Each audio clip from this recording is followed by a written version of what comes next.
Extra care for today's video mga kaati, magluluto tayo ng prawn recipe. So dito mga kaati, maglagay tayo ng salt.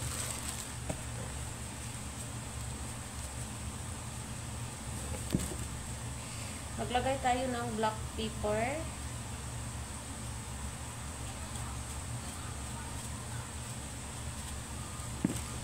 Maglagay tayo ng cumin powder.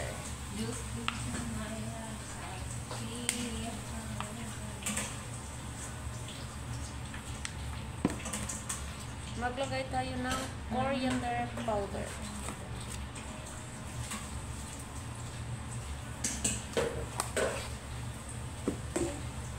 Maglagay tayo ng sweet paprika powder.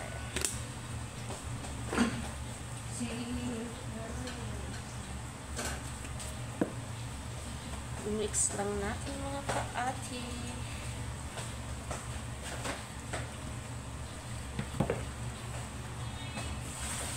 So dyan mga kaati, mag-add tayo ng tansya mo na lang naman 2 tablespoon lemon juice.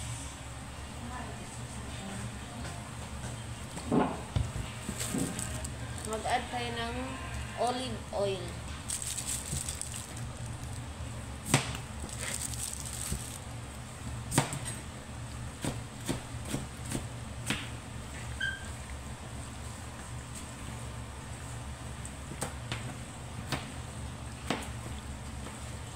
So, marinate muna natin itong mga kaati. So, dyan mga kaati, dahil wala tayong garlic at saka onion, direct na tayo. Maglagay tayo ng butter. Hindi ito baklang butter ha, Lurpak butter yung ginamit natin. Hindi ko na ito ipiprito, direct ko na ito pagluto.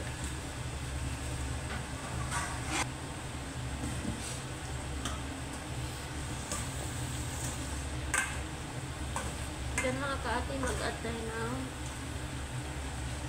tomato paste. Kunti lang.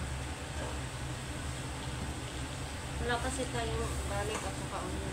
Ayan ang inuna natin.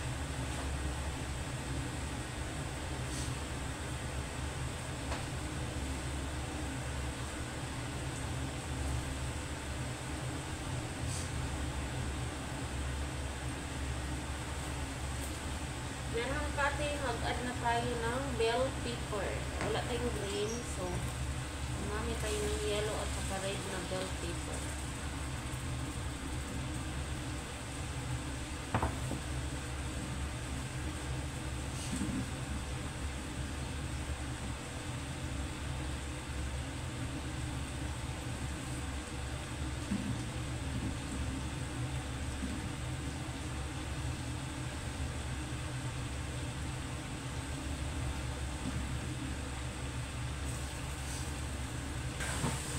So dyan mga kaati, mag-add tayo ng tomato sauce. Kumbaga yung parang blender na kamatis.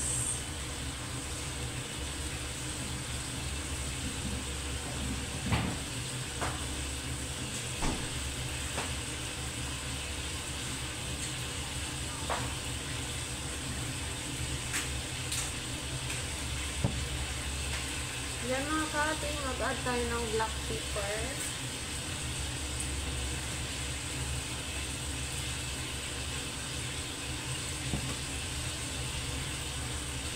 Coriander powder.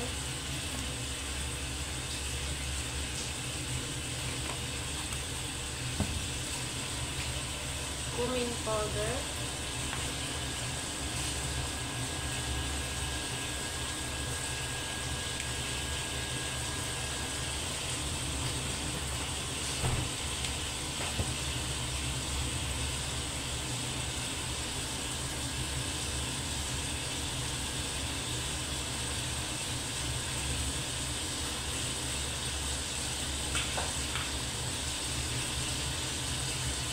So, dyan mga kaati, i-add na natin yung ating hipon.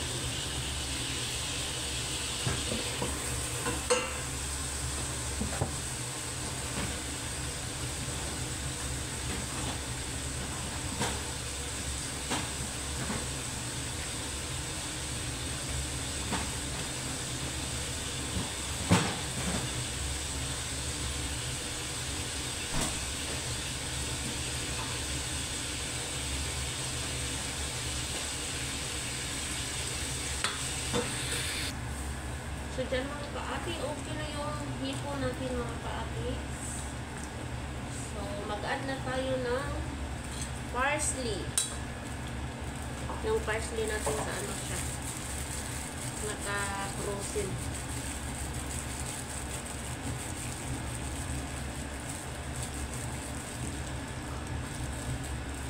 Ayan.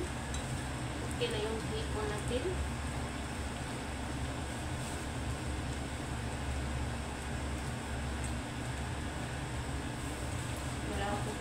So, thank you for watching mga ka